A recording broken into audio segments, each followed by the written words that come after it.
from the tribe of Judah here in America. So you have the serpent by the way and the adder in the path mixed in with Judah, the praises of the Most High. Lion's Whelp prophecy of a northern kingdom, Lion's Whelp prophecy of a southern kingdom, Judah, Judah, Dan, two different types of people. Praises of the Most High, serpent by the way. Definitely a clash. We can never come together as a black community. First of all, black is a byword, a proverb.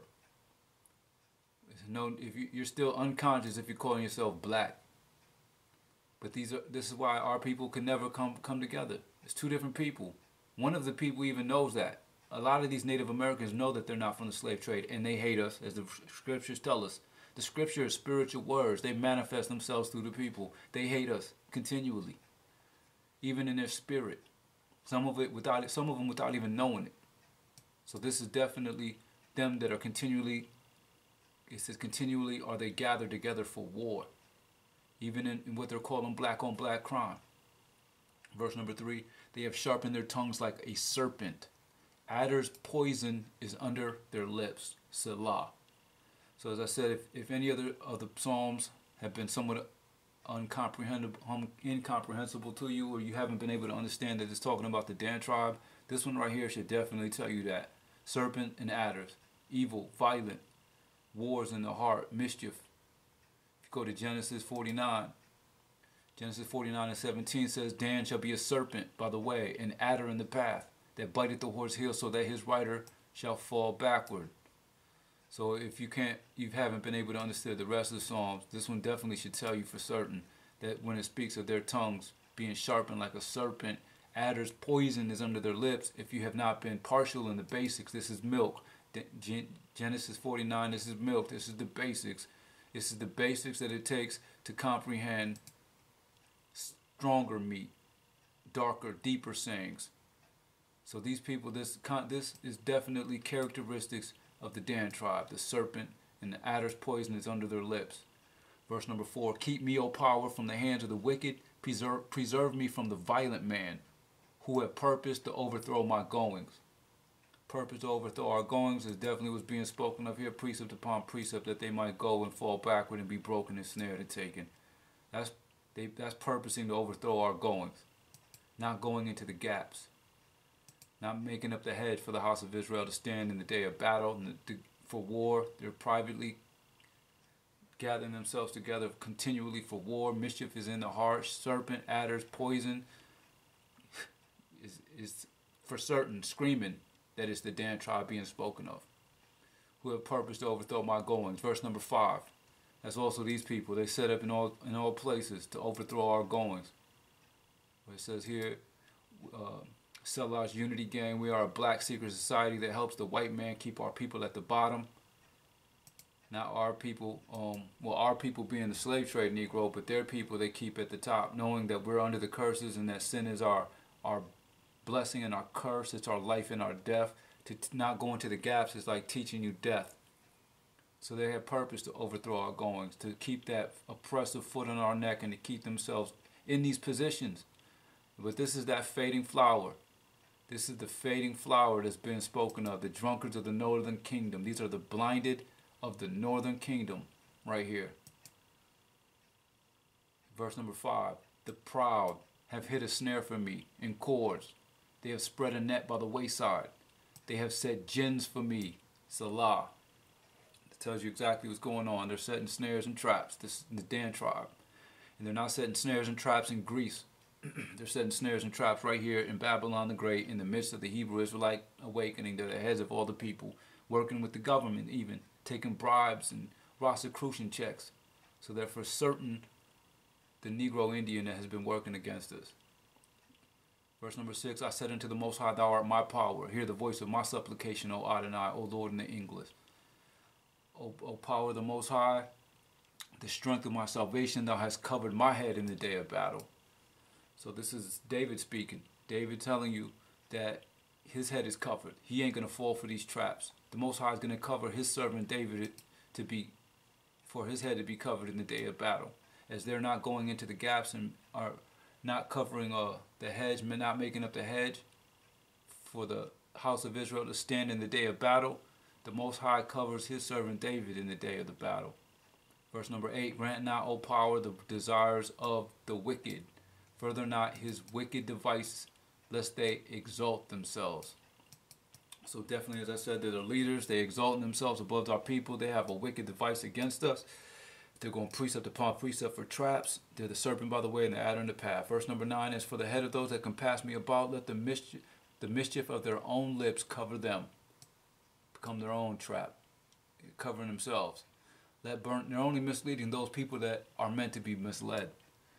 The just, the elect people that the Most High is going to deal with, no matter what any man does on planet Earth to try to mislead our people, the Most High is going to have mercy upon a remnant of our people, and he is going to awaken our people to the real truth. No matter what a man does, no matter what any man speaks in lies, any lie that a man speaks of, you ain't doing nothing but covering your own self, because the Most High is going to wake up his people just as he said. He is going to deliver us, our chosen, the chosen out of our nation from these people.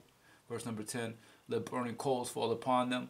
Let them be cast into the fire and the deep pits, that they rise not up again.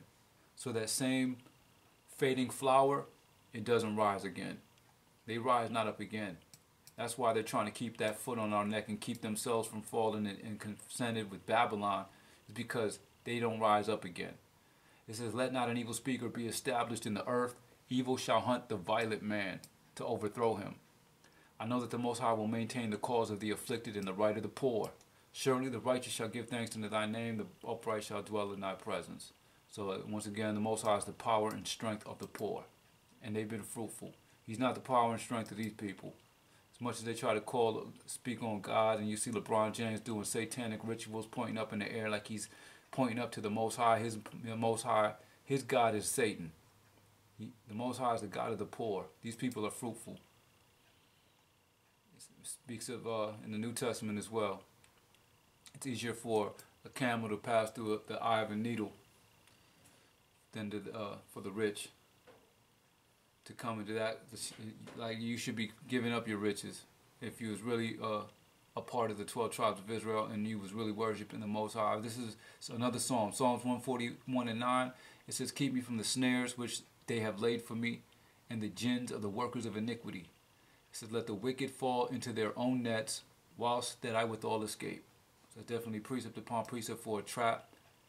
It's going to be their own net. Let the wicked fall into their own nets, whilst that I withal escape. As I said before, the Most High covers his servant David in the last days. And in the reawakening, David wakes up as well. But the Most High said he's going to cover, his head is covered for the day of the battle.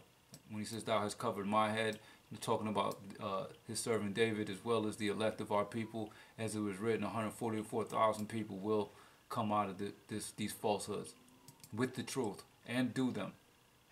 So this is another trap. This is in Jeremiah.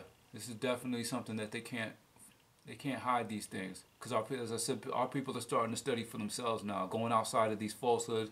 They're seeing a lot of these falsehoods, the witchcraft that's in a lot of these doctrines, seeing these people lying.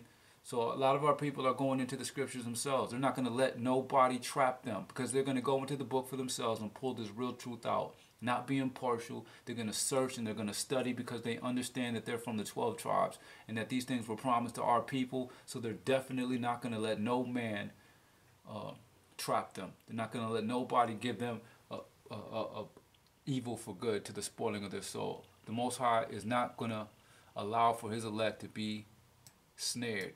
All the elect of Israel, all of the elect tribes, many of our tribes fall. Many of our people, 2/3 of our people fall. But there is an election that will definitely come out with the truth, no matter what they do. It says here in verse number 26 of Jeremiah 5, it says, for among my people are found wicked men. They lay wait as he that setteth snares. They set a trap. They catch men. Among my people. It's not his people, not among the people in Greece, not among the people, well, definitely in Africa, because I've seen recently how IURCs in Africa, some of these falsehoods are going even all the way to Africa, where some of our people are still in the Eastern Hemisphere. but among his people. They're going wherever his people is at, they're going, and there's wicked men. They lay wait as he that setteth snares, they set a trap, they catch men. As a cage is full of birds, so are their houses full of deceit. Therefore they are become great and waxen rich. They're the serpent by the way. This is their time. This is what they do is set up traps. They work with the government. They prophesize for money. They teach for money. They're teachers for hire. That's why they're waxing rich. They're misleading our people, trying to keep this beast alive, setting traps. Wicked men also. As I said, they're the fat. They're fruitful drunkards. Drunkards of Ephraim are fruitful.